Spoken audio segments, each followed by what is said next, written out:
ہمارے علاقے میں ایک سنی دیوبندی نے ایک شیعہ کو قتل کر دیا جب وہ اذان دینے جا رہا تھا، کیا اس پر کوئی گناہ یا نہیں ہے؟ وہ شیعہ صحابہ کو گالی بھی دیتا تھا۔ یقیناً میں کہتا ہوں کہ جہاں اول تو اس قسم کا کام جو ہے حکمت سے کرنا چاہیے، کیونکہ اگر اس کی طاقت ہوتی تو وہ بھی آپ کو اور دو چار آدمی مل کر کے کسی وقت بھی آپ میں سے بھی کسی کو قتل کر سکتے ہیں۔ تو شرعی طور پر جہاں اسلامی حکومت نہیں ہے اس قسم کا کام نہیں کرنا چاہیے۔ اب اس وقت ہم خود کہتے ہیں کہ ہندو جو کچھ کر رہے ہیں، لیکن ہمیں چاہیے صبر کریں، صبر کے ساتھ قانون کا سہارا لے کر کے کچھ اپنے حقوق نکالنے کی کوشش کریں۔ اکا دکا کر کے آپ گویا ان کے لیے راستہ کھول رہے ہیں، ان کو موقع ملے گا، ان کے یہاں طاقت، بلکہ ان کو شیعوں کو دنیا میں کہیں بھی ہو کفار مدد دے کر کے آپ کو مروانے کی کوشش کریں گے۔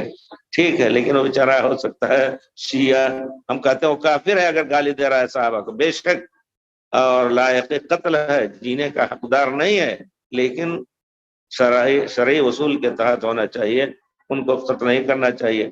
ہو سکتا ہے وہ بھی گھات میں لگ کر کے کسی طرح آپ کو، آپ کے بچوں کو، آپ کو اس طرح کر سکتے۔